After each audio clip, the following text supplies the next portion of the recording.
Fala meu dev, minha deva, tudo bem com vocês? Ramon Marques por aqui e hoje eu vou falar um pouco sobre validação de campos.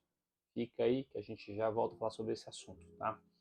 Mas antes de mais nada, você que está chegando agora, se inscreve nesse canal se você ainda não está inscrito, sapeca já um joinha nesse vídeo aí e deixa um comentário aqui embaixo. Então vamos lá, gente, essa questão de validação de campo surgiu após uma postagem que eu fiz no meu Instagram, que foi essa postagem aqui. Né? É um post que não é recente, mas também não é muito velho, mas que surgiu em algumas redes sociais e chegou até mim pelo Instagram. É um cidadão que, ironicamente, parabeniza quem participou de um projeto aí da Caixa ou do governo, não sei exatamente qual era o sistema, mas esse sistema tinha uma validação muito fraca e o e-mail ele não era validado de maneira correta. Ele era validado apenas com nome, arroba, o domínio, né, após o arroba e só. Não tinha um ponto qualquer coisa. Que no caso em questão seria do Gmail, né? Então teria que ser alguma coisa, arroba gmail.com. Então faltou o ponto .com. Obviamente ele esqueceu a senha, né? E foi lá no recuperar a senha, não tinha como recuperar a senha porque o e-mail estava incorreto, ele era inconsistente, era um e-mail inválido. Tá.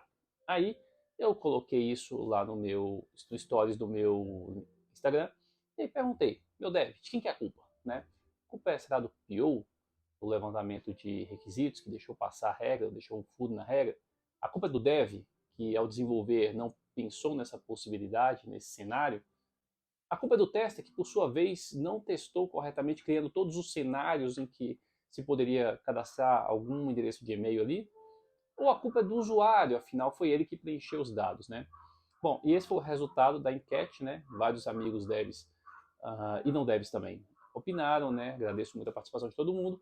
E várias pessoas me procuraram e falando, inclusive, a respeito do processo também. Então vamos lá, vou colocar minha opinião aqui. Bom, o usuário ele preencheu o e-mail incorretamente, né? Isso já tem um erro aí, que o preenchimento é de obrigação do usuário, porém eu não culparia o usuário como algumas pessoas fizeram. Não colocaria de maneira nenhuma a culpa no usuário, porque eu considero isso uma questão de validação. Uma validação bem feita, bem implementada, nesse caso, teria impedido esse cadastro. Tá? Outro ponto é que também se a gente tivesse feito uma validação por meio de um e-mail, né, uma confirmação, quando você manda um e-mail com o link, o usuário tem que entrar naquele e-mail, clicar no link para confirmar que aquele é realmente o e-mail dele, aí você realmente mata e evita esse tipo de problema. Isso também não foi feito. Mas eu não jogaria a culpa no usuário. Se tem alguém desses 4 perfis aí quem eu não jogaria a culpa, é no usuário. O usuário, por definição, ele pode fazer algumas coisas que não são esperadas ou algumas bobagens, vamos chamar assim. E nós, como desenvolvedores de software, nós precisamos tratar o nosso software e tornar o nosso software robusto o suficiente para saber lidar com o máximo dessas situações. É claro que a gente não vai conseguir tratar todo e qualquer tipo de situação, como a gente sempre diz, o usuário é criativo, né? Beleza, mas eu acho que houve uma falha do teste aí? Sim, pode-se dizer que sim, que a fase de testes poderia ter pego esse cenário facilmente, né? Mas também houve uma falha também em cima do dev, né? Que foram os principais culpados apontados nessa enquete aqui, o dev e o tester, né?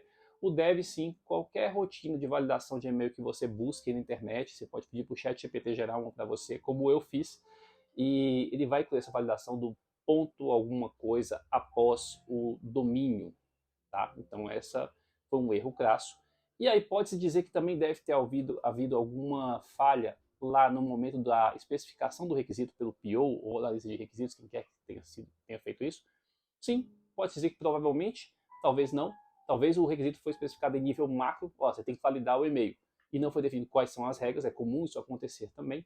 E aí aconteceu esse erro fatídico, né, que explodiu na cara do usuário e virou um meme na internet.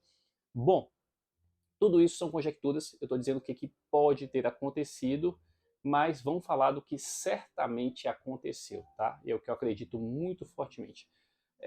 Gente, obviamente, o processo de desenvolvimento, se é que existe um processo, ele não foi seguido para garantir que esse tipo de coisa vazasse até o usuário, até explodir na tela, na cara do usuário, um problema como esse. Eu já citei uma possível solução técnica que era essa de você ter uma validação, uma checagem por meio do e-mail, né? Você manda o link do e-mail, o cara entra no e-mail, ele é obrigado a acessar o e-mail, clicar nesse link e comprovar e falar, opa, esse e-mail realmente é meu e eu tenho acesso a ele. Então essa é uma forma que mataria muito, seria uma forma mais segura. Mas você tem também toda uma especificação um pouco mais precisa quanto a isso, ou um teste um pouco mais preciso. Acho que o tester poderia ter pego isso, o próprio desenvolvedor não deveria ter feito essa implementação dessa forma. E o PO, ele deveria, numa possível split review, imaginemos que roda Scrum lá, rodasse Scrum nessa equipe, ele poderia ter visto, ou ter criticado, ou ter sugerido algum tipo de cenário nesse sentido para testar essa possibilidade. O que pode ter acontecido, ou o que mais provável de ter acontecido, que eu acho que aconteceu, é que ou não existia um processo para isso, para tentar dirimir esse tipo de problema, ou o processo não estava sendo seguido, porque em muitos casos existe processo, só que existe processo para inglês ver. Então, se você chegar lá, tem tudo bem definido, todas as etapas, tem um code review definido. Acho que um code review, talvez por um outro analista, outro desenvolvedor, um desenvolvedor eventualmente mais experiente, ele pegaria essa falha, tá? Talvez o processo até dissesse que teria que ter um code review, mas não teve na prática, né? E aí as coisas foram desenrolando e chegou até esse ponto de o problema estourar na cara do usuário. Um problema de validação no preenchimento de um campo de e-mail, ok? Beleza, galera? Então, comenta aí o que você acha desse tipo de erro. Você já achou algum bug assim, algum sistema famoso, algum sistema público conhecido aí, mais ou menos nessa linha aí? Comenta aqui embaixo, me manda o link, qualquer coisa, para eu dar uma olhada. E vamos falar sobre tecnologia, tá? Um abraço e até o próximo vídeo.